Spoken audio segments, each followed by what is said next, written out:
thao cuốn thềm Giêsu, cô lũ này không đùa chia thì nó chia, chứ Giêsu có lo cả.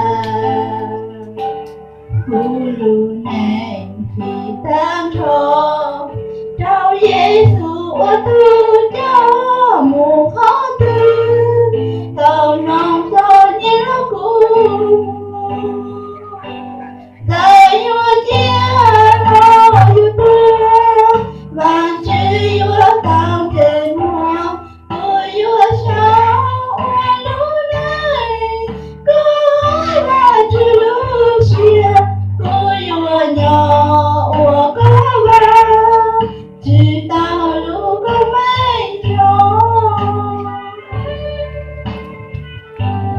Tại yêu chia nó yêu thương, và chữ yêu tao trên hoa, tôi yêu sao hoa lũ này, có là chữ lũ chia, tôi yêu nhỏ của có vào, chỉ tao lũ có mấy rồi.